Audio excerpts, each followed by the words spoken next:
CAA. Yes, very important. CAA, Citizenship Amendment Act. Go with Citizenship Amendment.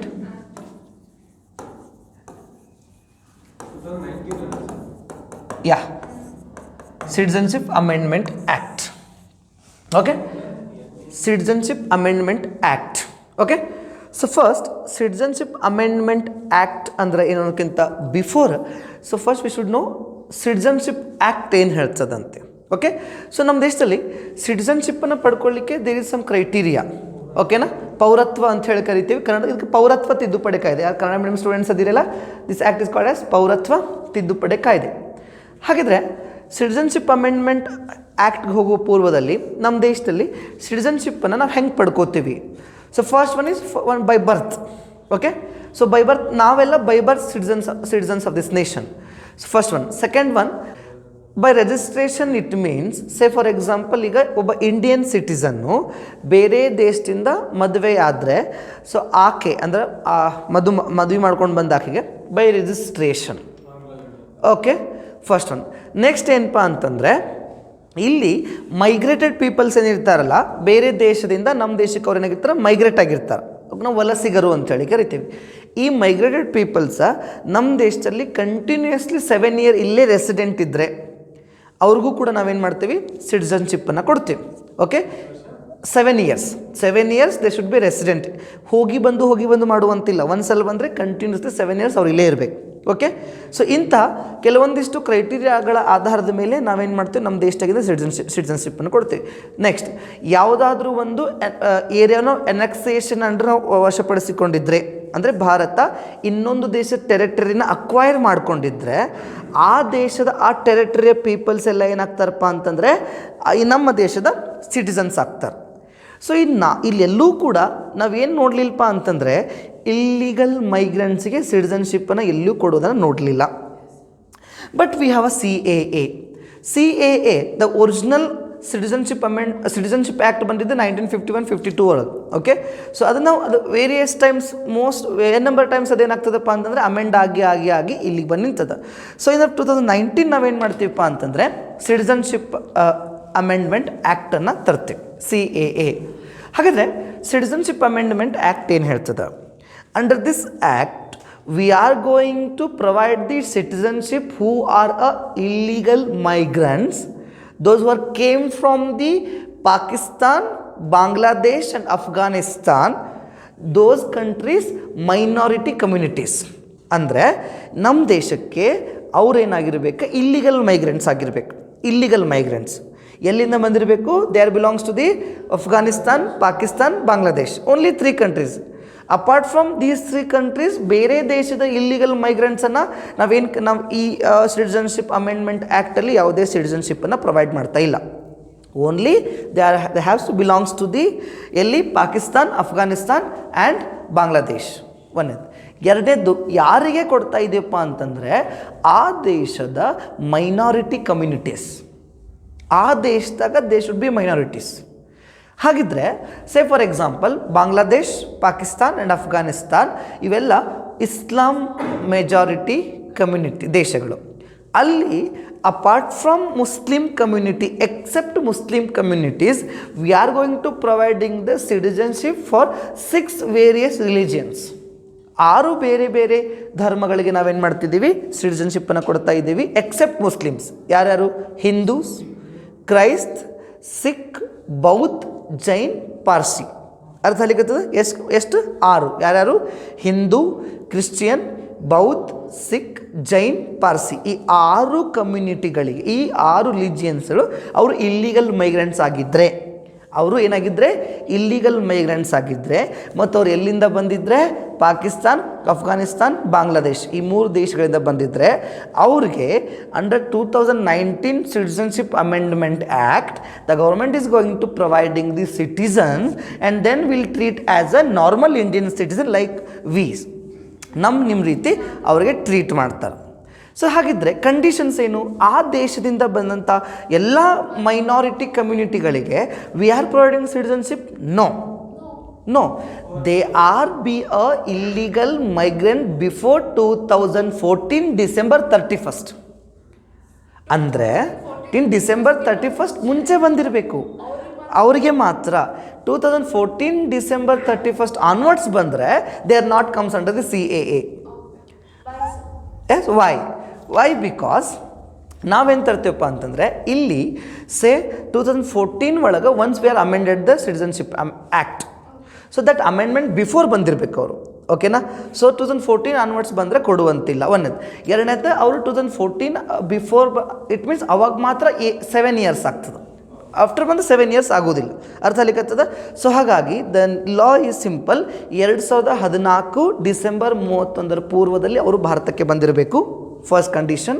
Second condition ಏನಪ್ಪ ಅಂತಂದರೆ ಅವರು ಈ 3 ದೇಶಕ್ಕೆ ಮಾತ್ರ ಬಿಲಾಂಗ್ಸ್ ಇರಬೇಕು. ಇವರು ಅಪಾರ್ಟ್ ಫ್ರಮ್ ಈಗ ಸೇ ಫಾರ್ ಎಕ್ಸಾಂಪಲ್ ಅಮೇರಿಕಾದಾಗಿಂದ ಅಮೇರಿಕನ್ ರೆಸಿಡೆಂಟ್ ಹಿಂದೂ ಆಗಿ ಅಲ್ಲಿ ಅವರು ವಾಪಸ್ ನಮ್ಮ ದೇಶಕ್ಕೆ ಇಲ್ಲಿಗಲ್ ಮೈಗ್ರೆಂಟ್ ಆಗಿದ್ದರೆ ಕೊಡೋಂಗಿಲ್ಲ. Only 3 countries. ಯಾವ್ಯಾವುದು? Pakistan, Afghanistan, Bangladesh. Second one. Third ಒನ್ನ ಎಲ್ಲರಿಗೂ ಕೊಡೋಂಗಿಲ್ಲ ಎಕ್ಸೆಪ್ಟ್ ಮುಸ್ಲಿಂ ಕಮ್ಯುನಿಟಿ. ಮುಸ್ಲಿಂ ಕಮ್ಯುನಿಟಿಗೆ ಬಿಟ್ಟ ಅದರ್ 6 ರಿಲಿಯನ್ಸ್ ಏನದವಲ್ಲ, ಲೈಕ್ ಹಿಂದೂ, ಕ್ರಿಶ್ಚಿಯನ್, ಜೈನ್, ಬೌದ್ಧ, ಸಿಖ್, ಪಾರ್ಸಿ, ಇವ್ರಿಗೆ ಮಾತ್ರ we are providing the citizenship. So this concept is called CAA. ಏನು ಕರಿತೀವಿ? CAA. ಅರ್ಥ ಆಗ್ಲಿಕ್ಕತ್ತದ? ಎಸ್. CAA ಯಾವಾಗ ತರ್ತೀವಿ? 2019 ಒಳಗೆ ತರ್ತೀವಿ. ಓಕೆ. ಸೊ ಹಾಗಿದ್ರೆ ಇದೇನು ಮಾಡ್ತದಪ್ಪ ಅಂದರೆ ಪ್ರೊವೈಡಿಂಗ್ ಸಿಟಿಸನ್ಶಿಪ್ 6 ರಿಲಿಜಿಯನ್ಸ್ಗೆ ನಾವೇನು ಮಾಡ್ತೀವಿ? ಕೊಡ್ತೀವಿ. ಯಾರ್ಯಾರಿಗೆ? ಹಿಂದೂ ಕ್ರಿಶ್ಚಿಯನ್ಸ್ ಆರ್ ಕ್ರೈಸ್ಟ್, ಮತ್ತು ಜೈನ್ಸ್, ಬೌದ್ಧs, ನೆಕ್ಸ್ಟ್ ಏನಪ್ಪ ಅಂತಂದರೆ ಪಾರ್ಸೀಸ್. Okay, 6 communities. ಓಕೆ, ಎಲ್ಲಿಂದ ಬಂದಿರಬೇಕು ಅವರು? They belongs to the Pakistan or Afghanistan or Bangladesh. ಈ 3 ದೇಶದಿಂದ ಮಾತ್ರ ಬಂದಿರಬೇಕು. ಆ್ಯಂಡ್ ಬಿಫೋರ್ 2014 ಡಿಸೆಂಬರ್ 31st ಅದರ ನಂತರ ಬಂದವ್ರಿಗೆ ಈ ಕೊಡತ್ತಾ ಇಲ್ಲ. ಇದನ್ನೇ ನಾವೇನು ಕರಿತೀವಪ್ಪ ಅಂದರೆ ಸಿಟಿಸನ್ಶಿಪ್ ಅಮೆಂಡ್ಮೆಂಟ್ ಆ್ಯಕ್ಟ್ ಅಂತ ಹೇಳಿ ಕರಿತೀವಿ. ಇದಕ್ಕೆ ಸಂಬಂಧಿಸಿಷ್ಟು ಕ್ರಿಟಿಸಿಸಮ್ಸ್ ಅದ ನಮ್ಮ ದೇಶ. ಏನು ಕ್ರಿಟಿಸಿಸಮ್ಸ್ ಅದಾವು? We have a constitution, we are belongs to the secular country. ನಮಗೆ ಯಾವುದೇ ನ್ಯಾಷನಲ್ ರಿಲಿಜಿಯನ್ ಇಲ್ಲ. ಸೇ ಕಾನ್ಸ್ಟಿಟ್ಯೂಷನಲ್ ಮೇಕಿಂಗ್ ಕಮಿಟಿ ಒಳಗೆ many of the members told that so ನಾವೇನು ಮಾಡೋಣಪ್ಪ ಅಂತಂದರೆ Hindu is consider as a national religion. ಆದರೆ so ನಾವು ಒಂದು ಸೆಕ್ಯುಲರ್ ನೇಷನ್ ಆಗಿರೋದ್ರಿಂದ ನಾವೇನು ಮಾಡೋಂಗಿಲ್ಲಪ್ಪ ಅಂತಂದರೆ ಇಲ್ಲಿ ಯಾವುದೇ ಕಾರಣಕ್ಕೂ ನಮ್ದು ನ್ಯಾಷನಲ್ ರಿಲಿಜಿಯನ್ ಯಾವುದಿಲ್ಲ. Irrespective of the religion all are treating as equal under a constitution. ಯಾವುದೇ ಧರ್ಮದನ್ನು ಹೊರತುಪಡಿಸಿ ಎಲ್ಲರೂ ಈಕ್ವಲ್ ಆಗಿದ್ದಾರೆ. ಬಟ್ ಆದರೆ ಇದಕ್ಕೆ ಯಾಕೆ ನಾವು ಕ್ರಿಟಿಸಿಸಮ್ಸ್ ಬರ್ಲಿಕ್ಕತ್ತದಪ್ಪ ಅಂತಂದರೆ, ಫಸ್ಟ್ ಒನ್, ನಾವು ಸೆಕ್ಯುಲರ್ ನೇಷನ್ದವರಾಗಿ particularly we are mentioned we are a secular country ಅಂತೇಳಿ in our preamble of the constitution. ನಮ್ಮದು preamble of the constitution we are particularly mention that secular nation. ಹಾಗಿದ್ರೆ ಎಲ್ಲಿ ಸೆಕ್ಯುಲರಿಸಮ್ ಬಂತಿಲ್ಲಿ? ಸೊ ಸೆಕ್ಯುಲರಿಸಮ್ ಅಂದ್ರೇನು? Irrespective of the religion all are equal. That is called a secularism. But here ನಾವಿಲ್ಲೇನು ಮಾಡ್ಲಿಕ್ಕತ್ತೀವಪ್ಪ ಅಂತಂದರೆ we are providing the citizenship on the basis of the religions. ಓಕೆನಾ? So ಹಾಗಾಗಿ ಯಾಕೆ ಇದನ್ನು ವಿರೋಧ ಮಾಡ್ತಿದ್ದಾರಪ್ಪ ಅಂತಂದರೆ, ಎಸ್ ನಾವೇನು ಮಾಡಬೇಕಂತೆ ಆ 6 ಜೊತೆಗೆ 7 ಮುಸ್ಲಿಂ ಕಂಟ್ರಿಯನ್ನು ಕೂಡ ಅಂದರೆ ಮುಸ್ಲಿಮ್ಸನ್ನು ಕೂಡ ನಾವೇನು ಮಾಡಬೇಕಂತೆ ಇಲ್ಲಿಗಲ್ ಮೈಗ್ರೆಂಟ್ಸ್ ಅಂಡರ್ ಒಳಗೆ ಸಿಟಿಸನ್ಶಿಪ್ಪನ್ನು ಪ್ರೊವೈಡ್ ಮಾಡಬೇಕು ಅನ್ನುವಂಥದ್ದನ್ನು ಕೆಲವೊಂದಿಷ್ಟು ಕಮ್ಯುನಿಟಿಗಳು ಹೇಳ್ತಾ ಇದ್ದಾವೆ. ಸೊ ಹಾಗಾಗಿ ಏನದಪ್ಪ ಅಂದರೆ ಇಟ್ಸ್ ಮೋಸ್ಟ್ ಕಾಂಟ್ರವರ್ಷಿಯಲ್. ಆದರೆ ಯಾಕೆ ನಾವು ಇದರಿಂದ ಮುಸ್ಲಿಮ್ಸನ್ನು ಹೊರಗಿಟ್ವಿ? Why are kept aside Muslims? No, don't say that. Sorry, that's most controversial statement what you made. Okay, come on, not for that reason. Okay. I know you just made a fun, but no, don't like that. ನಾವೇ ಇರೋದ್ರಿಂದ no issues. Okay, yes, no. Okay, leave it. ಅವ್ರು ಏನೂ ಹೇಳಿದ್ರೆ ನಮಗೇನು ಕೇಳಿಲ್ಲ. Okay, ಕಮಾನ್. ಹಾಗಿದ್ರೆ ಯಾಕೆ ನಾವು ಅವರಿಂದ ಹೊರಗಿಟ್ವಿ? ಓನ್ಲಿ ಬಿಕಾಸ್ ನಾವು ಯಾರಿಗೆ ನಾವು ಈ ಸಿಟಿಸನ್ಶಿಪ್ಪನ್ನು ಕೊಡ್ತಿದ್ದೀವಪ್ಪ ಅಂತಂದರೆ ಮೈಗ್ರೆಂಟ್ ಲೇಬರರ್ಸ್, ಅವರು ಮೈನಾರಿಟಿ ಕಮ್ಯುನಿಟಿಗೆ ಬಿಲಾಂಗ್ಸ್ ಮಾಡಬೇಕು. In Pakistan Muslims is a majority community. Other than Muslims are apart from only Muslims, every religion as a minority community. Like Hindus, Hindus are the minority communities. Okay, next we have Bangladesh. Bangladesh also belongs to the Muslim community. So ಅಲ್ಲಿ majority ಬರೋದು ಯಾರಪ್ಪ ಅಂದರೆ ಮುಸ್ಲಿಮ್ಸೇ majority ಬರ್ತಾರೆ. ಅಲ್ಲಿ minorities ಯಾರಪ್ಪ ಅಂದರೆ the 6 religions. ಈ 6 religions ಯಾರಪ್ಪ ಅಂತಂದ್ರೆ ಅಗೇನ್ ಇಲ್ಲಿ ಮೈನಾರಿಟೀಸ್. ದೆನ್ ವಾಟ್ ಅಫ್ಘಾನಿಸ್ತಾನು ಕೂಡ as we know Afghan is also Muslim majority countries, Muslim ಬಾಹುಳ್ಯ ರಾಷ್ಟ್ರಗಳು ಅಂತ ಹೇಳಿ ಕರಿತೀವಿ. ಅಲ್ಲಿನೂ ಕೂಡ ದೀಸ್ 6 ರಿಲಿಜನ್ಸ್ ಆರ್ ಮೆಜಾರಿಟೀಸ್. ಈಗ ಸೇ ಫಾರ್ ಎಕ್ಸಾಂಪಲ್ ಹಿಂದೂಗಳಿಗೆ ಜಗತ್ತಿನಾದ್ಯಂತ ಇರುವ ಏಕೈಕ ದೇಶ ದಟ್ ಈಸ್ ಇಂಡಿಯಾ. ಓಕೆನಾ? ಎಸ್. ಸೊ ನೆಕ್ಸ್ಟ್ ಹಾಗಿದ್ರೆ ಇಲ್ಲೇನು ಇಲ್ಲಿಗೆ ಇವ್ರಿಗೇನಾಗ್ಯದಪ್ಪ ಅಂದರೆ ಅಲ್ಲಿ ಇರಲಿಕ್ಕೆ ಆಗ್ತಿಲ್ಲ ಅನ್ನೋಂಥ ಉದ್ದೇಶಕ್ಕೋಸ್ಕರ ಅವ್ರು ಏನಾಗಿದ್ದಾರಪ್ಪ ಅಂದರೆ ನಮ್ಮ ದೇಶಕ್ಕೆ ಮೈಗ್ರೆಂಟ್ ಆಗಿ ಬರ್ಲಿಕ್ಕತ್ತಾರೆ. ಸೊ ಅವ್ರಿಗೆ ಒಬ್ಬ ಹಿಂದೂ ನೇಷನ್ ಆಗಿ, ಸೊ ಕಾನ್ಸ್ಟಿಟ್ಯೂಷನಲ್ಲಿ ನಾವು ಹಿಂದೂ ರಾಷ್ಟ್ರದವರಲ್ಲ, ಬಟ್ ನಮ್ಮಲ್ಲಿ ಜಾಸ್ತಿ ಅದ. ಓಕೆ, ಈಗ ಒಬ್ಬ ಕ್ರಿಶ್ಚಿಯನ್ಗೆ ಏನಾದರೂ ಸಮಸ್ಯೆ ಆದರೆ ಅವರು ಇನ್ನೊಂದು ಕ್ರಿಶ್ಚಿಯನ್ ದೇಶಕ್ಕೆ ಹೋಗ್ಬೋದು, ಮುಸ್ಲಿಮರಿಗೆ ಏನಾದರೂ ಸಮಸ್ಯೆ ಆದರೆ ಇನ್ನೊಂದು ಮುಸ್ಲಿಂ ದೇಶಕ್ಕೆ ಹೋಗ್ಬೋದು. What about Hindus? ಇಡೀ ಜಗತ್ತಿನಂತ only India we have the Hindu majority nation. Yes, they are discriminated on the basis of the religion. ಓಕೆನಾ? ಸೇ ಫಾರ್ ಎಕ್ಸಾಂಪಲ್ ಅಲ್ಲಿ ಈಗ ಮೈನಾರಿಟಿಗಳಿಗೆ ಏನಪ್ಪ ಅಂತಂದರೆ politically economically there is no equal status what they are Muslims enjoying that nation. ಅಲ್ಲಿ ಮುಸ್ಲಿಮ್ಸೇ enjoy ಮಾಡ್ಲಿಕ್ಕತ್ತಾರಲ್ಲ, ಆ ರೀತಿಯಾದಂತಹ ಪೊಲಿಟಿಕಲ್ ಆರ್ ಎಕನಾಮಿಕಲ್ ಈಕ್ವಲ್ ಸ್ಟೇಟಸನ್ನು ದಿ 6 ಮೈನಾರಿಟಿ ಕಮ್ಯುನಿಟಿಗಳಿಗೆ they are not providing. That's what they migrated towards ಇಂಡಿಯಾನ. ದಟ್ಸ್ ವಾಟ್ ಅವ್ರು ನಮ್ಮ ದೇಶಕ್ಕೆ ಬರ್ತಾರೆ. ಹಾಗಿದ್ದಾಗ ಅವರಿಗೆ ಸಿಟಿಸನ್ಶಿಪ್ ಕೊಡಬೇಕಾಗಿದ್ದು ನಮ್ಮ ಆದ್ಯ ಕರ್ತವ್ಯ. ಓಕೆನಾ ಸರ್? ಓಕೆ, ಹಿಂದೂಗಳಾಯ್ತು. ಯಾಕೆ ನಾವು ಜೈನ್ಸ್ ಮತ್ತು ಬೌದ್ಧನ ಇನ್ಕ್ಲೂಡ್ ಮಾಡ್ಕೊಂಡಿವಿ, ಯಾಕೆ ನಾವು 6 ಇನ್ಕ್ಲೂಡ್ ಮಾಡ್ಕೊಂಡ್ವಿ, ಪಾರ್ಸಿನ ಇನ್ಕ್ಲೂಡ್ ಮಾಡ್ಕೊಂಡಿವಪ್ಪ ಅಂತಂದರೆ ಇವೆಲ್ಲವೂ ಕೂಡ Indian originated religions. They was originated in Indian soil only. Okay, except Muslims and Christians. Okay, so ಇವೆಲ್ಲ ಮೈಗ್ರೇಟೆಡ್ ರಿಲಿಜಿಯನ್ಸ್ ನಮ್ಮ ದೇಶಕ್ಕೆ ಬಂದಿದ್ದು, ಇನ್ನೊಂದು ದೇಶದಿಂದ ಬಂದಂಥದ್ದು. But like Hindus, Jain, Bauddha, Parsi and 6 ಇವೆಲ್ಲವೂ ಕೂಡ ಇದೇ ದೇಶದಾಗ ಒರಿಜಿನೇಟ್ ಆಗಿದ್ದು, ಅವ್ರದ್ದು ಮದರ್ಲ್ಯಾಂಡ್ ಇದೆ. ನಾವು ಇಲ್ಲೇ ಸಿಟಿಸನ್ಶಿಪ್ ಕೊಡಲಿಲ್ಲ ಅಂತಂದರೆ ವೇರ್ ದೇ ವೆಂಟ್, ಎಲ್ಲಿ ಹೋಗಬೇಕಾಗಿದ್ರೆ ಅವರು? ಓಕೆ, ಸೇ ಫಾರ್ ಎಕ್ಸಾಂಪಲ್ ನಾವು ಅವ್ರನ್ನ ಇಲ್ಲಿಗಲ್ ಮೈಗ್ರೆಂಟ್ ಅಂತೇಳಿ ಹೊರಗೆ ಹಾಕಿದ್ದೀವಿ ಅಂದ್ಕೊಳ್ಳೋಣ. ಎಲ್ಲಿ ಹೋಗಬೇಕು? ಅಗೇನ್ ಅವ್ರ ದೇಶಕ್ಕೆ ಹೋಗಬೇಕು. ಎಲ್ಲಿಂದ ಬಂದ್ರೆ ಲೈಕ್ ಪಾಕಿಸ್ತಾನ, ಅಫ್ಘಾನಿಸ್ತಾನ, ಬಾಂಗ್ಲಾದೇಶದಿಂದ ಬಂದಂದರೆ ಅಲ್ಲಿಗೆ ಹೋಗಬೇಕು. ಚಲೋ, ಅಲ್ಲಿ ಅವ್ರಿಗೆ ಡಿಸ್ಕ್ರಿಮಿನೇಟ್ ಆಗ್ಲಿಕ್ಕತ್ತದ ಅಂಥೇಳಿ ಅವ್ರು ನಮ್ಮ ದೇಶಕ್ಕೆ ಬಂದಿದ್ದಲ್ಲ. ಸೊ ಹಾಗಾಗಿ ಅವ್ರ ಮದರ್ಲ್ಯಾಂಡ್ಗೆ ಅವ್ರು ವಾಪಸ್ ಬರ್ಲಿಕ್ಕತ್ತಿದ್ದಾರೆ ಅಂತಂದರೆ ಅವ್ರಿಗೆ ಸಿಟಿಸನ್ಶಿಪ್ ಕೊಡಬೇಕು ಅನ್ನುವಂಥದ್ದು ಒಂದು ಸೈಡ್ ವಾದ. ಆದರೆ ಇನ್ನೊಂದು ಸೈಡ್ ವಾದ ಏನಪ್ಪ ಅಂತಂದರೆ Bharat secular nation, India is basically A secular nation. ಇಲ್ಲಿ ಯಾವುದೇ ಕಾರಣಕ್ಕೂ ಏನು ಮಾಡುವಂತಿಲ್ಪ ಅಂದರೆ on the basis of the religion government cannot do any discriminations, ಯಾವುದೇ ಡಿಸ್ಕ್ರಿಮಿನೇಟ್ಗಳನ್ನು ಮಾಡುವಂತಿಲ್ಲ. ಅರ್ಥ ಆಗ್ಲಿಕ್ಕತ್ತದ? ಸೊ ಈ ರೀತಿಯಾಗಿ ಕೆಲವೊಂದಿಷ್ಟು ಕಾಂಟ್ರವರ್ಸಿಗಳನ್ನ ಇದು ಇಂಟ್ರೊಡ್ಯೂಸ್ ಮಾಡ್ತಾ ಇದ್ರು ಕೂಡ ಫೈನಲಿ ನಮ್ಗೆ ಎಕ್ಸಾಮ್ ಪಾಯಿಂಟ್ ಆಫ್ ಇದು ಇಂಪಾರ್ಟೆಂಟ್ ಏನು, 2019 ಒಳಗೆ ಬಂತು, 3 ದೇಶಗಳಿಂದ ಬಂದಿರಬೇಕು, ಅವರು ಎಕ್ಸೆಪ್ಟ್ ಮುಸ್ಲಿಮ್ಸ್ ಆಗಿರಬೇಕು, ಅಂದ್ರೆ 6 ಮೈನಾರಿಟಿ ಕಮ್ಯುನಿಟಿನ ಬಿಲಾಂಗ್ಸ್ ಮಾಡ್ತಿರ್ಬೇಕಾ, ಅವ್ರು ನಮ್ಮ ದೇಶಕ್ಕೆ ಯಾವಾಗ ಮೈಗ್ರೆಂಟ್ ಆಗಿರ್ಬೇಕಾ, 2014 ಡಿಸೆಂಬರ್ 31 ಬಿಫೋರ್ ಆಗಿರಬೇಕು. ಇದಷ್ಟೇ. ಇದು ನಿಮಗೆ ಪ್ರಿಲಿಮ್ಸ್ ಪ್ರಾಸ್ಪೆಕ್ಟಿಂದ. ಮೇನ್ಸ್ಗೆ ಹೋದರೆ for and against theories we have. ಅಂದರೆ ಕೆಲವೊಬ್ರು ಇದನ್ನು ಒಪ್ಕೋತಾರ, ಅವರೆಲ್ಲ ಇದ್ರ ಫಾರ್ ಇದ್ದಾರೆ, ಕೆಲವರು ಇದನ್ನು ವಿರೋಧ ಮಾಡ್ತಿದ್ದಾರೆ, ಅವ್ರು ಇದ್ರದ್ದು ಅಗೇನ್ಸ್ಟ್ ಇದ್ದಾರೆ. ಓಕೆನಾ? ಸೊ ನಾವು ಆ್ಯಸ್ ಎನ್ ಆಡಿಯನ್ ಆಗಿ ನೋಡಬೇಕಿಲ್ಲಿ, ಯಾವುದೋ ಒಂದು ಐಡಿಯಾಲಜಿಕಲ್ ಥಿಯರಿಗೆ ನಾವು ಸ್ಟಿಕ್ ಆಗಬಾರ್ದು. ಹಾಗಾಗಿ ನಾವೇನಾದರೂ ಇದ್ರ ಒಂದು ಕಡೆ ಇಡೀ ಆನ್ಸರ್ನ ಫಾರ್ ಆಗಿ ಬರೆದ್ರೆ ವಿ ಡೋಂಟ್ ಗೆಟ್ ಮಾರ್ಕ್ಸ್.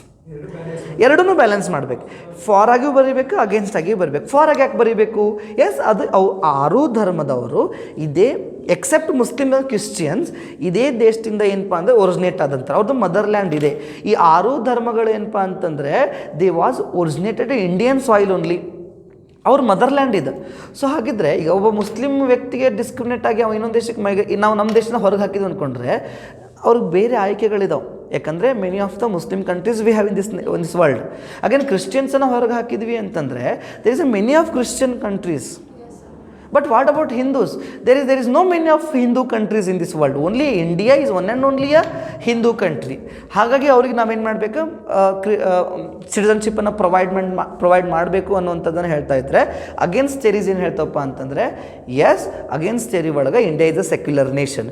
ಇಲ್ಲಿ ಯಾರದೇ ಕಾರಣಕ್ಕೆ ಏನಪ್ಪ ಅಂತಂದರೆ on the basis of the religion ನಾವು ಸಿಟಿಸನ್ಶಿಪ್ಪನ್ನು ಪ್ರೊವೈಡ್ ಮಾಡಿದರೆ on the base of religion ಸಿಟಿಸನ್ಶಿಪ್ಪನ್ನು ಪ್ರೊವೈಡ್ ಮಾಡಿದರೆ, ಸೊ ಇಲ್ಲಿ ಏನಪ್ಪ ಅಂತಂದರೆ ನಮ್ದು ಸೆಕ್ಯುಲರ್ ಥಿಯರಿಗಳಿಗೆ ಏನಾಗ್ತದಪ್ಪ ಅಂತ ಸಮಸ್ಯೆ ಆಗ್ತದೆ.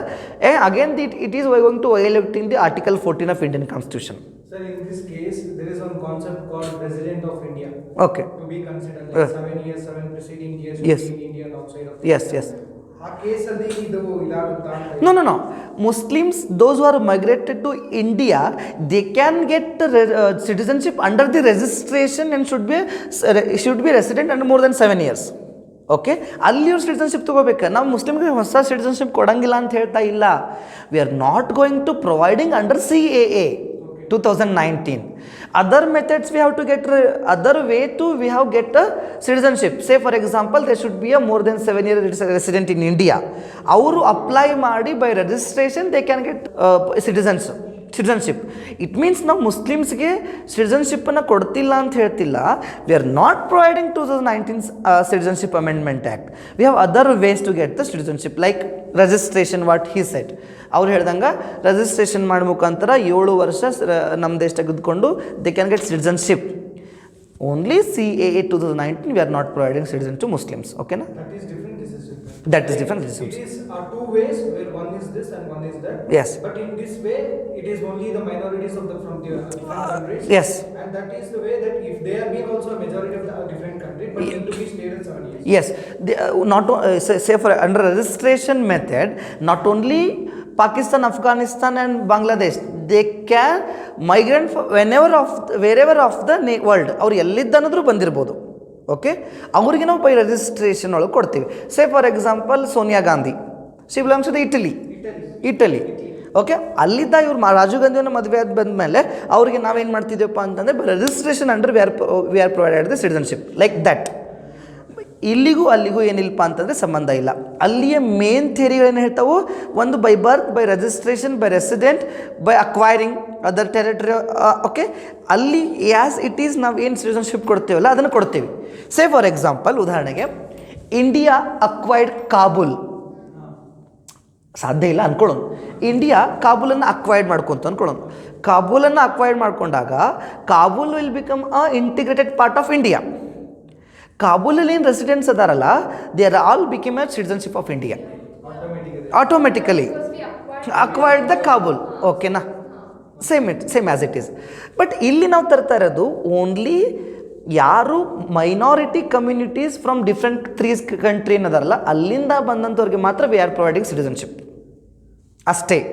ಇದರ ಅರ್ಥ ನಾವು ಮುಸ್ಲಿಮ್ಗೆ ಸಿಟಿಸನ್ಶಿಪ್ ಕೊಡ್ತಿಲ್ಲ ಅಂತಲ್ಲ. We are providing the citizenship to Muslim communities also, not in this method, in other method. This is simple concept we have. So ಇದನ್ನು ಕೆಲವು ಪೊಲಿಟಿಕಲ್ ಇಶ್ಯೂಗಳಿಂದ ಏನು ಮಾಡ್ತಿದ್ದಾರಪ್ಪ ಅಂತಂದರೆ ಅವರು ಬೇರೆ ಬೇರೆ ಮಿಸ್ಕನ್ವೆ ಮಾಡ್ತಿದ್ದಾರೆ. ಓಕೆ, ಆದರೆ but thing is it is not going to apply 6th Schedule states. Okay, 6th ಸ್ಕೆಡ್ಯೂಲ್ನಲ್ಲಿ we are mention some states. ಅಲ್ಲಿ ಕೆಲವೊಂದಿಷ್ಟು ಸ್ಟೇಟ್ಸ್ನ ಮೆನ್ಷನ್ ಮಾಡ್ತೀನಿ ಲೈಕ್ ಮಿಜೋರಾಂ, ತ್ರಿಪುರಾ, ನಾಗಾಲ್ಯಾಂಡ್. ಈ ಸ್ಟೇಟ್ಗಳಿಗೆ ಇದು ಅಪ್ಲೈ ಆಗೋದಿಲ್ಲ. Okay, they won't get. Say for example, ಈಗ ನಮ್ಮಲ್ಲಿ ATM ಸ್ಕ್ವೇರ್ ಅಂತ, ATM ಸ್ಕ್ವೇರ್ ಏನು ATM ಸ್ಕ್ವೇರ್ ಅಂತಂದರೆ, ಸೇ ಫಾರ್ ಎಕ್ಸಾಂಪಲ್ ನಮ್ಮಲ್ಲಿ ಈಗ ನಾವು 4th ಸ್ಕೆಡ್ಯೂಲ್ನಲ್ಲಿ ಕೆಲವೊಂದಿಷ್ಟು ರಾಜ್ಯಗಳನ್ನು ಏನು ಮಾಡಿದ್ದೇವಪ್ಪ ಅಂತಂದರೆ ಮೆನ್ಷನ್ ಮಾಡ್ಕೊಂಡಿದ್ದೇವೆ. ಓಕೆ, ಯಾವ್ಯಾವುದಪ್ಪ ಅಂತಂದರೆ ಸೇ ಫಾರ್ ಎಕ್ಸಾಂಪಲ್ 4th ಸ್ಕೆಡ್ಯೂಲ್ನಲ್ಲಿ ಬರುವಂಥ ಸ್ಟೇಟ್ಸ್ ಯಾವ್ಯಾವಪ್ಪ ಅಂತಂದರೆ, wait a minute. Okay, first ಎಲ್ಲೆಲ್ಲ ಅಪ್ಲೈ ಆಗಂಗಿಲ್ಲ, ಅಸ್ಸಾಂ, ಮೇಘಾಲಯ, ಮಿಜೋರಾಂ ಆ್ಯಂಡ್ ತ್ರಿಪುರಾ. ಫಸ್ಟ್ ಎಲ್ಲೆಲ್ಲ ಆಗಂಗಿಲ್ಲ ATM ಸ್ಕ್ವೇರ್ ಅಂತಂದರೆ ಒಂದು Assam. Okay, Assam, yes, Tripura, Meghalaya and Mizoram. ಯಾವುದ? Mizoram, Meghalaya and Mizoram.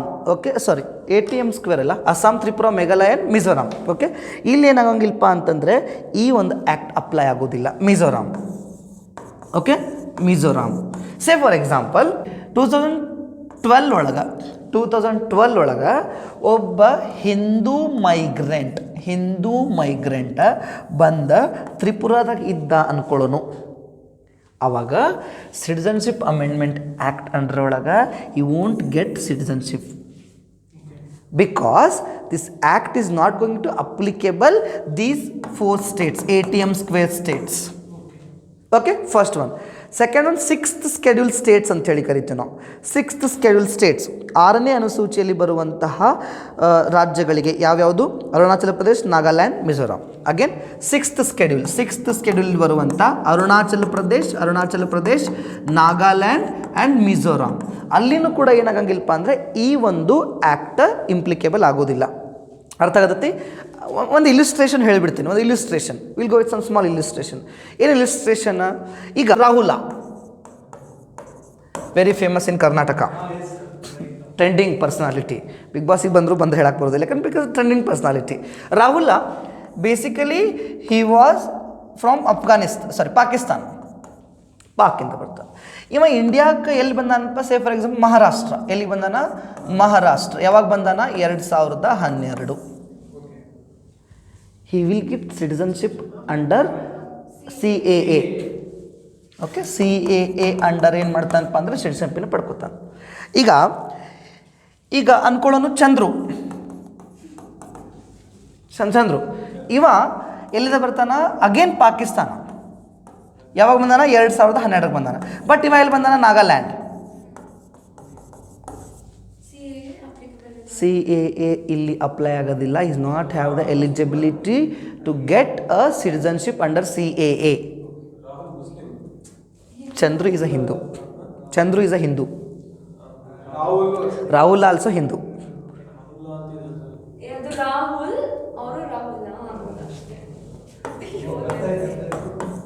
Okay, got it? ಅರ್ಥ ಆಯ್ತಲ್ಲ? ಇಲಿಸ್ಟ್ರೇಷನ್ ಅರ್ಥ ಆಗ್ಲಿಕ್ಕತ್ತೈತಿ? Particular reason when it compares to other state borders, I mean inter countries border, this like when it comes to Assam, Nagaland, Mizoram, it is near to China. Like not ಇಲ್ಲಿ ನಾವು ಅಸ್ಸಾಮಿಂದ ಈ ATM square Assam ಮತ್ತು ತ್ರಿಪುರಾ ಮತ್ತು ಮೇಘಾಲಯ ಮತ್ತು ಮಿಜೋರಾಂ ಹೊರಗಿಡ್ತೀವಿ ಅಂತಂದರೆ it's not means that they are very near to the China. Because ಅಲ್ಲಿ tribal ಪೀಪಲ್ಸ್ಗಳು ಜಾಸ್ತಿ ಇರೋದ್ರಿಂದ we are treating these states as special states. ಹೌದು, we have the responsibility to protect their culture, tradition and customs. ಈಗ ನೀವೆಲ್ಲ ಹೋಗಿಬಿಟ್ವಿ ಅಂತಂದರೆ ಅವ್ರ ಕಲ್ಚರ್ ಹಾಳಾಗ್ತದೆ. ಇನ್ನೊಂದು ಗೊತ್ತಿರಲಿ, if we would like to travel towards Assam, first we should get permission from Assam state government. Yes ನಾವೇನಾದರೂ ಈಗ ಈ 4 ಸ್ಟೇಟ್ ಬಿಟ್ಟು we belongs to the Karnataka. Okay, so ಈಗ ನಾವು 4 ಜನ ಟ್ರಿಪ್ ಹೋಗೋಣ. ಈ ಸಲ ಎಲ್ಲಿ ಹೋಗೋಣ ಸರ್? ಅಸ್ಸಾಂಗೆ ಹೋಗೋಣ. ಅಸ್ಸಾಂಗೆ ಹೋಗ್ಬೇಕಂದ್ರೆ first we should get permission from the Assam tourism department. Yes, ಈ ಒಂದು 6 ಸ್ಕೆಡ್ಯೂಲಲ್ಲಿ ಬರುವಂಥವು ಆದರೂ ಕೂಡ 6 ಯಾವ? ಅರುಣಾಚಲ ಪ್ರದೇಶ್, ನಾಗಾಲ್ಯಾಂಡ್, ಮಿಜೋರಾಂ, ತ್ರಿಪುರಗಳಿದಾವಲ್ಲ, ಅಲ್ಲಿನೂ ಕೂಡ ನಾವೇನಾದರೂ ಅಲ್ಲಿ ಹೋಗಬೇಕು ಅಂತಂದರೆ ಆ ಸ್ಟೇಟ್ ಗೌರ್ಮೆಂಟ್ಗಳ ಟೂರಿಸಮ್ ಡಿಪಾರ್ಟ್ಮೆಂಟಿಂದ ಪರ್ಮಿಷನ್ ತೊಗೋಬೇಕು. Because we are treating these states are the special states only because of the tribal peoples. ಅವ್ರದ್ದು ನಾವು ಟ್ರೆಡಿಷನ್ ಕಸ್ಟಮ್ಸನ್ನು ನಾವು ಪ್ರೊಟೆಕ್ಟ್ ಮಾಡಲೇಬೇಕು. ಓಕೆನಾ? ಸೊ ಆ ಒಂದು ಉದ್ದೇಶಕ್ಕೋಸ್ಕರ ಎರಡನೇದು ಯಾಕೆ ನಾವು ಇದನ್ನು ಅಸ್ಸಾಮು, ತ್ರಿಪುರಾ, ಮೇಘಾಲಯ ಮತ್ತು ಮಿಜೋರಾಂಗೆ ಸೇರಿಸ್ತಾ ಇಲ್ಲಪ್ಪ ಅಂತಂದರೆ, ಬಾಂಗ್ಲಾದೇಶದಿಂದ ಬಂದಂಥ ಹೈಯೆಸ್ಟ್ ಇಲ್ಲಿಗಲ್ ಮೈಗ್ರೆಂಟ್ಸ್ ಎಲ್ಲದಾರಪ್ಪ ಅಂದರೆ ಇದೇ ರಾಜ್ಯಗದ ಇವಾಗಲೂ. ಹಾಂ, but West Bengal is not a special state. ಹಾಂ, ಹೌದು, ಅಲ್ಲೆಲ್ಲ ರೋಹಿಂಗ್ಯಾಗಳು ಬರ್ತಾರೆ. ಅಲ್ಲಿಗೂ ಆಮೇಲೆ ಬರ್ತೇನೆ ಅಲ್ಲಿ. ಓಕೆ, ಇಫ್ ಇನ್ ಕೇಸ್ ನಾವು ಇಲ್ಲಿಗೆ ನಾವು ಏನಾದರೂ ಇದನ್ನ ಅಪ್ಲೈ ಮಾಡಿಬಿಟ್ವಿ ಅಂತಂದರೆ, ಮೂಲತಃ ಇಂಡಿಯನ್ ಒರಿಜಿನ್ಸ್ ಯಾರದಾರಲ್ಲ, they will become a minorities. ಹೌದು, ಇವ್ರಿಗೆ ಕೊಟ್ಟರೆ peoples will become a majorities. ಅರ್ಥ ಆಗ್ಲಿಕ್ಕತ್ತದ? ಹಾಗಾಗಿ ಒಂದು 2 ರೀಸನ್ಸ್. ಒಂದು, to protect the tribal peoples tradition customs. Second one is population ಜಾಸ್ತಿ ಅದ ಅವ್ರದ್ದು. ಅವ್ರು ಬಂದರೆ ಇವ್ರು ಏನಾಗಿಬಿಡ್ತಾರಪ್ಪ ಅಂತಂದರೆ ಮೈನಾರಿಟೀಸ್ ಆಗಿಬಿಡ್ತಾರೆ. ನಮ್ಮ ದೇಶದ ಮೈನಾರಿಟೀಸ್ ಆಗ್ತಾರಲ್ಲಿ. ಅರ್ಥ ಆಗ್ಲಿಕ್ಕತ್ತಲ್ಲ? ಸೊ ಹಾಗಾಗಿ ಈ 2 ಕಾರಣಾಂತರಗಳಿಂದ ನಾವು ATM ಸ್ಕ್ವೇರ್ ಅಂದರೆ ಲೈಕ್ 4th ಸ್ಕೆಡ್ಯೂಲ್ ಮತ್ತು 6th ಸ್ಕೆಡ್ಯೂಲಲ್ಲಿ ಬರುವಂಥ ಸ್ಟೇಟ್ಸ್ಗಳನ್ನ ನಾವೇನು ಮಾಡಿದ್ದೀವಿ, ಇದರಿಂದ ಹೊರಗಿಟ್ಟಿದ್ದೀವಿ.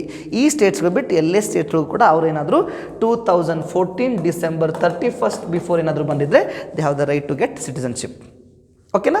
ಈಗ ನೀವು ಇದನ್ನು ಬಿಟ್ಟು ಮುಸ್ಲಿಮ್ಸ್ ಏನು ಮಾಡ್ಬೋದು ಅಂತಂದರೆ ರಿಜಿಸ್ಟ್ರೇಷನ್ ಬೇಸಿಸ್ ಮೇಲೆ ತೊಗೋಬೋದು. Say for example Taslima Nasrin the very famous personality in India, Taslima Nasrin. Basically, she was belongs to the Bangladesh. Presently she is a citizen of Bangladesh only. Writer ಅವರು ಏನು ಬರೀತಾರಪ್ಪ ಅಂತಂದರೆ ಅವರು ಮಹಿಳಾ ಸಂವೇದನಾಶೀಲ ಬರಹಗಾರ್ತಿ ಅಂತ ಕರಿತೀವಿ. ಅಂದರೆ ವುಮೆನ್ಸ್ ಟಾಲರೆನ್ಸ್ಗಳ ಬಗ್ಗೆ ಬರೀತಾರೆ ಅವರು, ಸಂವೇದನಾಶೀಲ. ಓಕೆ, ಸೊ ಅಲ್ಲೇನಾಗ್ತದೆ ಅಂತಂದರೆ ಅವ್ರು ಏನು ಬರೀತಾರ, ನಮ್ಮ ಧರ್ಮದಲ್ಲಿ ನಮಗೇನಿಲ್ಲಪ್ಪ ಅಂತಂದರೆ ಈಕ್ವಾಲಿಟಿ ಇಲ್ಲ. ಅವ್ರು ಬರೀತಾರ, ನಮಗೆ we don't have right to get proper education like men. Okay, we don't have right to get economical independency ಅವ್ರ ಪೊಲಿಟಿಕಲ್ ಸ್ಟೇಟಸ್. ಹಾಗಾಗಿ ಏನು ಮಾಡ್ತಾರಪ್ಪ ಅಂದರೆ ಅವರು ಅವ್ರದ್ದೇ ಧರ್ಮದ ಕೆಲವೊಂದಿಷ್ಟು ಅನ್ಸೈಂಟಿಫಿಕ್ ಪ್ರಾಕ್ಟೀಸಸ್ಗಳೇನಿರ್ತಾವಲ್ಲ, ಆ ಅನ್ಸೈಂಟಿಫಿಕ್ ಪ್ರಾಕ್ಟೀಸಸ್ಗಳನ್ನು ಅಪೋಸ್ ಮಾಡಿ ಟೆಕ್ಸ್ಟ್ ಬರೀತಾರೆ, ಪುಸ್ತಕ ಬರೀತಾರೆ. ಆವಾಗ ಸ್ವತಃ ಅಲ್ಲಿಯ ಮುಸ್ಲಿಂ ಲೀಡರ್ಸ್ ಹೇಳ್ತಾರೆ, ಅವರ ತಲೆಯನ್ನು ಯಾರು ಕಡ್ಕೊಂಡು ಬರುತ್ತಲ್ಲ ಅವ್ರಿಗೆ 10 ಲಕ್ಷ ಪ್ರೈಸ್ ಕೊಡ್ತೀವಿ ಅಂಥೇಳಿ. ಆವಾಗ ಅವರು ರಾತ್ರೋರಾತ್ರಿ ಓಡೋಡಿ ಇಂಡಿಯಾಕ್ಕೆ ಬರ್ತಾರೆ. ಅವ್ರು ಓಡಿ ಬಂದು ಇಲ್ಲಿ ಉಳ್ಕೊಂಡಿದ್ದಾರೆ. ಅವ್ರು ಉಳ್ಕೊಂಡು 7 years ಆದಮೇಲೆ she will get citizenship on the base of registration. ಹೌದು ಹೌದು, ಅರ್ಥ ಆಗ್ಲಿಕ್ಕತ್ತದ. ಸೊ ಈ ರೀತಿ ಕೆಲವೊಂದಿಷ್ಟು rules Malala Yousafzai okay, ಅವ್ರ ಕೇಸಸ್ಸಲ್ಲೂ ಕೆಲವೊಂದಿಷ್ಟು ಆಗ್ತದೆ. ಓಕೆನಾ? So is it clear? ಈಗ ಗೊತ್ತಲ್ಲ ಸಿಟಿಸನ್ಶಿಪ್ ಅಮೆಂಡ್ಮೆಂಟ್ ಯಾಕಂದರೆ ಗೊತ್ತಾಯ್ತಲ್ಲ.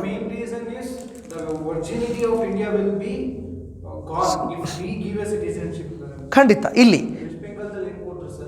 ಸೊ ವೆಸ್ಟ್ ಬೆಂಗಾಲ್ದಲ್ಲಿ West Bengal case different case. West Bengal ಒಳಗೆ ನಾವೇನು ಮಾಡತ್ತಿಲ್ಲಪ್ಪ ಅಂತಂದರೆ ಇದನ್ನ ಅಲೋ ಮಾಡಿಲ್ಲ ಅಂತ we are allowing.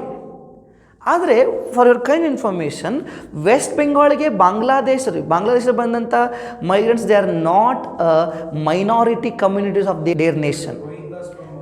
They are Rohingyas. They are belongs to the Muslims. Okay, ರೋಹಿಂಗ್ಯಾಗಳನ್ನು ನಾವು ಇದನ್ನು ಆಬ್ವಿಯಸ್ಲಿ ಅವ್ರಿಗೆ ಹಾಕ್ತೀವಿ. Because we are not providing citizenship to Muslims ಅಲ್ಲ, ಮುಸ್ಲಿಮ್ಸಿಗೆ ನಾವು ಸಿಟಿಸನ್ಶಿಪ್ ಕೊಡತ್ತಿಲ್ಲ. Rohingyas basically belongs to the Muslim community. Yes ಸರ್ನು ಅವರನ್ನು ಹುಡುಕಿ ನಾವೇನು ಮಾಡ್ತೀವಪ್ಪ ಅಂತಂದ್ರೆ ಹೊರಗೆ ಕಳಿಸ್ತೀವಿ. ಅರ್ಥ ಆಗ್ಲಿಕ್ಕತ್ತದ? ಓಕೆ, ಸಿಟಿಸನ್ಶಿಪ್ ಏನೋ ಕೊಡ್ತೀವಿ ಸರ. How will going to find the illegal migrants? We have ಅದಕ್ಕೋಸ್ಕರ one more concept called NRC. We have one more concept called NRC. ಯಾವಾಗಲೂ CAA ಮತ್ತು NRC is like a twin sisters. ಒಂದನ್ನು ಬಿಟ್ಟು ಇನ್ನೊಂದು ಇರೋದಿಲ್ಲ. ಎರಡು ಕಾಂಟ್ರವರ್ಸಿ ಒಳಗೆ ಅದು ನಮ್ಮ ಹತ್ರ. NRC, National Register of Citizens. NRC it means National Register of Citizens. National Register of Citizens. Okay, ಚಲೋ. ಇದೇನು ಹೇಳ್ತದಪ್ಪ ಅಂತಂದರೆ, ಇಂಪಾರ್ಟೆಂಟ್ಲಿ ಇದನ್ನು to find the illegal migrants from various nations. ಬೇರೆ ಬೇರೆ ದೇಶಗಳಿಂದ ಬಂದಂಥ ಇಲ್ಲಿಗಲ್ ಮೈಗ್ರೆಂಟ್ಸ್ಗಳನ್ನು ಫೈಂಡ್ ಮಾಡಲಿಕ್ಕೆ ಗೌರ್ಮೆಂಟ್ ಏನು ಮಾಡ್ಲಿಕ್ಕತ್ತದಪ್ಪ ಅಂದ್ರೆ ಒಂದು ರಿಜಿಸ್ಟ್ರೇಷನ್ ಕ್ಯಾಂಪೇನ್ ಏನು ಮಾಡ್ಲಿಕ್ಕತ್ತದ, that is called as National Register of Citizens. ಇದ್ರ ಪ್ರಕಾರ ಏನು ಮಾಡ್ತಾರೆ, ಗೌರ್ಮೆಂಟ್ ಅಫಿಷಿಯಲ್ಸ್ಗಳು ಏನು ಮಾಡ್ತಾರಪ್ಪ ಅಂದ್ರೆ ನಿಮ್ಮ ಮನೆಗಳಿಗೆ ಬರ್ತಾರೆ. ಓಕೆ, ಸೊ ನಿಮ್ಮ ಮನೆಗಳಿಗೆ ಬಂದು ಏನು ಮಾಡ್ತಾರಪ್ಪ ಅಂದರೆ ನಮ್ಮ ಡಾಕ್ಯುಮೆಂಟ್ಸ್ಗಳು like Aadhaar card, voting card, so PAN card, ಈ ರೀತಿ ಕೆಲವೊಂದಿಷ್ಟು ಬೇಸಿಕ್ ಡಾಕ್ಯುಮೆಂಟ್ಸ್ಗಳನ್ನು ನೋಡಿ ಅವರು ನಮ್ಮ ದೇಶದ ಸಿಟಿಸನ್ಸ್ ಹೌದು ಅಥವಾ ಇಲ್ಲ ಅನ್ನುವಂಥದ್ದನ್ನು ಏನು ಮಾಡ್ತಾರಪ್ಪ ಅಂತಂದರೆ ಗುರುತಿಸ್ತಾರೆ. ಓಕೆನಾ? ಸೇ ಫಾರ್ ಎಕ್ಸಾಂಪಲ್ ನಮ್ಮ ಹತ್ರ we have Aadhaar card because we are citizens of this nation by birth only. ಅರ್ಥ ಆಗ್ಲಿಕ್ಕತ್ತದ? ಸೊ ಇದು ಯಾರಿಗೆ ಪ್ರಾಬ್ಲಮ್ ಆಗ್ತದೆ, ಯಾರು ಇಲ್ಲಿಗಲ್ ಮೈಗ್ರೆಂಟ್ಸ್ ಅದಾರಲ್ಲ, they don't have Aadhaar card and voter I D of this nation. ಭಾರತದ ಆಧಾರ್ ಕಾರ್ಡ್ ಆಗಲಿ ವೋಟರ್ ಐ ಡಿ ಇಲ್ಲ. ಅವಾಗ ಇವರನ್ನು ಏನಂತ ಕನ್ಸಿಡರ್ ಮಾಡ್ತೀವಪ್ಪ ಅಂತಂದರೆ ಇಲ್ಲಿಗಲ್ ಮೈಗ್ರೆಂಟ್ಸ್ ಅಂತ ಕನ್ಸಿಡರ್ ಮಾಡಿ ಅವರು ಯಾವ ದೇಶದಿಂದ ಬಂದಿರ್ತಾರಲ್ಲ ಆ ದೇಶಕ್ಕೆ ವಾಪಸ್ ಕಳಿಸ್ತೀವಿ. Yes, okay okay okay, Bangladesh only. Even they got a vote, and that is the main reason why TMC is there in that state, right? Yes, I know. ಅವರು they are not a illegal migrants, they are invited migrants. Okay, ಅಲ್ಲೇನಾಗ್ತದೆ ಅಂತಂದರೆ ಅವರಿಬ್ರಿಗೂ ಅದ್ರ ಬಗ್ಗೆ idea ಇಲ್ಲ ಅನ್ಕೋತೀನಿ. TMC, Trinamool Congress, it is a state party of West Bengal. They are very near to the Bangladesh. Okay, they are shared borders also. ಇಲ್ಲೇನು ಮಾಡ್ತಾರಪ್ಪ ಅಂತಂದರೆ, ಈಗ ಸೇ ಫಾರ್ ಎಕ್ಸಾಂಪಲ್ ಈಗ ನಮ್ಮ ದೇಶದಾಗ ಅವರಿಗೆ ಓಟ್ಸ್ಗಳು ಕಡಿಮೆ ನಮ್ಮ ದೇಶ ಸಿಟಿಸನ್ಸಿಂದ ಓಟ್ಸ್ಗಳನ್ನು ಕಡಿಮೆ ಆಗ್ತವೆ ಅಂತಂದಾಗ ದೇ ಆರ್ ಇನ್ ಪವರ್. ಅವ್ರು ಏನು ಮಾಡ್ತಾರಪ್ಪ ಅಂದರೆ ಬಾಂಗ್ಲಾದೇಶಿಂದ ಮೈಗ್ರೆಂಟ್ಸನ್ನು ಕರೆಸ್ಕೊತಾರೆ ಬರ್ರಿ ನಮ್ಮ ದೇಶಕ್ಕೆ. ಈಗ the state government will providing the Aadhaar card, voter I D, shelter, food, various government schemes ಎಲ್ಲ ಪ್ರೊವೈಡ್ ಮಾಡ್ತದೆ. ಎಲ್ಲ ಪ್ರೊವೈಡ್ ಮಾಡಿದಾಗ again they will vote for TMC only. As you told that now they have been from Bangladesh. Yes. And they have been voted. Yes. Definitely there are records that yes they are from Bangladesh. They are given from Bangladesh. And on that basis, why can't we take this as an act, or can take an action against them? Because we are not ready to take an action against them, because they are considered as a citizens, because they have a citizenship now. Okay, if in case we have the power to take an action against the TMC government. ಓಕೆನಾ, due to the political issues ಏನು ಮಾಡೋಕ್ಕೆ ಬರೋಂಗಿಲ್ಲ. ಕೆಲವೊಂದಿಷ್ಟು open secrets ಅಂತ ಹೇಳಿ ಕರಿತೀವಿ, ಎಲ್ಲರಿಗೂ ಗೊತ್ತಿರ್ತದೆ ಬಟ್ ಯಾರೂ ಮಾತಾಡೋದಿಲ್ಲ ಅದ್ರ ಬಗ್ಗೆ. This is same case. ಅರ್ಥ ಆಗ್ಲಿಕ್ಕೆ NRC. ಓಕೆನಾ. ಸೊ ಹಾಗಿದ್ರೆ NRCನ ಎಕ್ಸ್ಪೆಷಲಿ ನಾವು ಅಸ್ಸಾಂದಾಗ ಯಾಕೆ ಮಾಡ್ಲಿಕ್ಕೆ first we started NRC from Assam only. Okay, ಇದ್ರ ಬಗ್ಗೆನೂ ಕಾಂಟ್ರವರ್ಸಿ ಅದು ಆಮೇಲೆ ಹೇಳ್ತೇನೆ. ಅಸ್ಸಾಮಿಂದನೇ ಯಾಕೆ ನಾವು NRCಯನ್ನು ಸ್ಟಾರ್ಟ್ ಮಾಡ್ಕೊಂಡ್ವಿ ಅಂತಂದರೆ, ಎಸ್, ವೆರಿ ಇಂಪಾರ್ಟೆಂಟ್ಲಿ ಇಲ್ಲಿ ನೋಡ್ರಿ, ಯಾರನ್ನು ನಾವು ಇಲ್ಲೀಗಲ್ ಮೈಗ್ರೆಂಟ್ ಅಂತ ಹೇಳಿ ಕರಿತೀವಿ, V have a definition for that. First I will read in Kannada, I will explain. 1955 ತಿದ್ದುಪಡಿ ಪ್ರಕಾರ ಸಮಂಜಸವಾದ ಪ್ರವಾಸಿ ದಾಖಲೆಗಳಿದೆ, ವೈಯಕ್ತಿಕ ದಾಖಲೆಗಳಿದೆ, ದೇಶವನ್ನು ಪ್ರವೇಶಿಸಿದವರು ಮತ್ತು ಅವರ ಅವಧಿ ಮೀರಿ ನಮ್ಮ ದೇಶದಲ್ಲಿದ್ದರೆ ಅವ್ರಿಗೆ ಸಿಟಿಸನ್ ಅನ್ನು ಏನು ಕರಿತೀವಿ, ಇಲ್ಲೀಗಲ್ ಮೈಗ್ರೆಂಟ್. ಅಂದರೆ ಅವರು ಮೂಲತಃ ಅವರ ದೇಶದ ಡಾಕ್ಯುಮೆಂಟ್ಸ್ಗಳಿಲ್ಲದೆ ನಮ್ಮ ದೇಶಕ್ಕೆ ಬಂದು, ಈಗ ನಮ್ಮ ದೇಶಕ್ಕೆ ಫಾರಿನರ್ಸ್ ಬರ್ತಾರಪ್ಪ ಅಂದರೆ there is certain period of time they have, like ಇಷ್ಟು ದಿನ ಇರಬೇಕು ವೀಸಾ. ಓಕೆ, ಸೊ ಹಾಗಿದ್ದರೆ ಅವರ ಅವಧಿ ಮುಗಿದು ಕೂಡ ನಮ್ಮ ದೇಶದಲ್ಲಿ ಹಾಗೆ ಉಳ್ಕೊಂಡಿದ್ದರೆ ಅವರನ್ನು ನಾವೇನು ಕರಿತೀವಿ, we treat as a illegal migrants. Okay, ಹಂಗಾರೆ ಆ ಇಲ್ಲಿಗಲ್ ಮೈಗ್ರೆಂಟ್ಸ್ ಯಾರ್ಯಾರು ಮತ್ತು ಎಲ್ಲೆಲ್ಲಿ ಜಾಸ್ತಿ ಅದಾರ ಅಂತ ನಾವು ಫೈಂಡ್ ಮಾಡಲಿಕ್ಕೆ, ಸೊ ನಾವೇನು ಮಾಡ್ಲಿಕ್ಕತ್ತೀವಪ್ಪ ಅಂತಂದರೆ ಬೇಸಿಕಲಿ ಈ ಒಂದು ಏನು ಕರಿತೀವಿ NRCನ ಇಂಟ್ರೊಡ್ಯೂಸ್ ಮಾಡ್ತಾ ಇದೆ. ಅರ್ಥ ಆಗ್ಲಿಕ್ಕತ್ತದ. ಸೊ ಹಾಗಿದ್ದರೆ ದಿಸ್ NRC ಸ್ಟಾರ್ಟೆಡ್ ಫ್ರಮ್ ಅಸ್ಸಾಂನ ಜಾರಿಗೆ ಮಾಡ್ತೇವೆ ನಾವು. ಯಾಕಂತಂದರೆ ಅಸ್ಸಾಂನಲ್ಲಿ ಫ್ರಮ್ ಡಿಕೇಡ್ಸ್, ಓಕೆ, ದಶಕಗಳಿಂದಲೂ ಕೂಡ ಏನಾಗ್ಯದಪ್ಪ ಅಂತಂದರೆ ಇಲ್ಲಿ ಮುಖ್ಯವಾಗಿ ಬರ್ಮಾದಿಂದ ಬಂದಂಥ ಇಲ್ಲಿಗಲ್ ಮೈಗ್ರೆಂಟ್ಸ್ ಅದಾರ. ಬರ್ಮಾ ಆಲ್ಸೋ, ಬಿಕಾಸ್ ಅಲ್ಲಿನೂ ಕೂಡ ರೋಹಿಂಗ್ಯಗಳದಾರ, ಅವರು ಕೂಡ ಬಡತನ ರಾಷ್ಟ್ರದವ್ರು, ಅವರು ಕೂಡ ಬರಲೇಬೇಕಾಗ್ತದೆ. ಸೊ ಬಾಂಗ್ಲಾ ಆ್ಯಂಡ್ ಬರ್ಮಾ ದೇಶದಿಂದ ಬಂದಂತಹ ಇಲ್ಲಿಗಲ್ ಮೈಗ್ರೆಂಟ್ಸ್ ಅವ್ರು ನಮ್ಮ ದೇಶದಾಗ ದಶಕಗಳಿಂದಲೂ ಅದಾರೆ. ಅಂದರೆ ಸುಮಾರು 50-60 ವರ್ಷಗಳಿಂದಲೂ ಕೂಡ ಅವರು ನಮ್ಮ ದೇಶದಲ್ಲಿ ಇದ್ದಾರೆ. ಸೊ ಅಂಥವ್ರನ್ನ ಗುರುತಿಸಿ ನಾವೇನು ಮಾಡಬೇಕಾಗಿತ್ತು ಅಂತಂದರೆ ಅವರನ್ನು ನಮ್ಮ ದೇಶದಾಗ ಇಲ್ಲಿಗಲ್ ಮೈಗ್ರೆಂಟ್ಸ್ ಅಂತ ಗುರುತಿಸಿ ಕಳಿಸ್ಬೇಕಾಗಿತ್ತು. NRC ಆದಮೇಲೆ the total population of Bangladesh will 3.3 crore. Total population 3.3 crore. ಅದರ illegal migrants 1.9 crore. 3.3 crore illegal migrants. ಈಗ ಅವ್ರಿಗೆ ನಾವು ಇದು ಕೊಟ್ಬಿಟ್ವಿ ಅಂತಂದರೆ automatically will becoming minority community. ಅರ್ಥ ಅಲ್ಲಿಗೆ. ಸೊ ಈ ಒಂದು ಕಾರಣಾಂತರದಿಂದ ನಾವೇನು ಮಾಡ್ತಿದ್ದೀವಪ್ಪ ಅಂದರೆ NRCನ ಜಾರಿಗೆ ತರ್ತಿದ್ದೀವಿ. ಓಕೆನಾ. ಸೊ ಐ ಥಿಂಕ್ NRC ಮತ್ತು CAA ಎರಡು ಗೊತ್ತಾದವು ಅನ್ಕೋತೀನಿ. Is it clear? Yes, basic thought ಇಷ್ಟೇ. ಬಟ್ ಈಗ NRCಯನ್ನು ಕೂಡ ಏನು ಮಾಡ್ಲಿಕ್ಕತ್ತಾರಪ್ಪ ಅಂದರೆ ವಿರೋಧ ಮಾಡ್ಲಿಕ್ಕತ್ತಾರ ಕೆಲವೊಬ್ರು. ಏನು ಹೇಳಿದರು, ಮುಸ್ಲಿಮ್ಸು ನಿಮ್ಮ ಸಿಟಿಸನ್ಶಿಪ್ಪನ್ನು ಕಳ್ಕೋತೀರಿ. ಎಸ್, ಹಾಗಿದ್ರೆ ಇದನ್ನ ಯಾಕೆ ವಿರೋಧ ಮಾಡ್ತಿದ್ದಾರಪ್ಪ ಅಂದರೆ ಕೆಲವರು ಹೇಳ್ತಾರೆ ಇದರಿಂದ ಮುಸ್ಲಿಮ್ಸ್ ತಮ್ಮ ಸಿಟಿಸನ್ಶಿಪ್ಪನ್ನು ಕಳ್ಕೊತಾರೆ ಅಂತೇಳಿ. ಆ ರೀತಿ ಯಾವುದೇ ಇನ್ಸಿಡೆಂಟ್ಸ್ಗಳು ಆಗಂಗಿಲ್ಲ. ಇಲ್ಲಿ ಯಾರನ್ನು ಫೈಂಡ್ ಮಾಡ್ಲಿಕ್ಕತ್ತೀವಪ್ಪ ಅಂತಂದರೆ ಯಾರು ಇಲ್ಲಿಗಲ್ ಮೈಗ್ರೆಂಟ್ಸ್ ಅದಾರೆ ಅವ್ರು ಅಷ್ಟೇ ಫೈಂಡ್ ಔಟ್ ಮಾಡ್ಲಿಕ್ಕತ್ತೀವಿ. ಅರ್ಥ ಆಗ್ಲಿಕ್ಕತ್ತದ. ಸೊ ಅದು ಬಿಟ್ಟು ನಾವು ನಮ್ಮ ದೇಶದ ಮುಸ್ಲಿಮ್ಸ್ಗೆ ಯಾರು ಸಿಟಿಸನ್ಸ್ ಅದಲ್ಲ ಅವರು ಯಾವ ಸಿಟಿಸನ್ಶಿಪ್ಪನ್ನು ನಾವು ಕಿತ್ಕೊಡ್ತಿಲ್ಲ. ಅಂದರೆ ನಾವು ಇಟ್ ಮೀನ್ಸ್ ಗೌರ್ಮೆಂಟ್ ಏನು ಮಾಡ್ತಿಲ್ಪ ಅಂದರೆ ಕಿತ್ಕೊಳ್ತಾ ಇಲ್ಲ. ಕೆಲವೊಂದಿಷ್ಟು ರೂಮರ್ಸ್ಗಳನ್ನು ಹಬ್ಬಿಸಿದ್ರು ಮತ್ತು ಕೆಲವೊಂದಿಷ್ಟನ್ನು, ಯಾಕಂದರೆ ವೋಟ್ ಬ್ಯಾಂಕ್ ಪೊಲಿಟಿಕಲ್ ಸಿಸ್ಟಮ್ ಏನದಲ್ಲ, ಲೈಕ್ ಕೋವಿಡ್ ವ್ಯಾಕ್ಸಿನೇಷನ್ನೇ ಹಾಕಿಸ್ಕೋಬೇಡ್ರಿ ಅಂತಿದ್ರು. ಫೈನಲಿ ಹಾಕಿಸ್ಕೊಂಡ್ವಿ, ಕೋವಿಡ್ ಮುಕ್ತವಾದ್ವಿ. ಸೊ ಕೆಲವೊಂದಿಷ್ಟು ವಿಚಾರಗಳು. ಎಸ್, ಅರ್ಥ ಆಗ್ಲಿಕ್ಕತ್ತದ. ಎಸ್, ಸೊ ಇದನ್ನು ನಾವೇನು ಕರಿತೀವಪ್ಪ ಅಂದರೆ NRC ಮತ್ತು CAA. Is clear?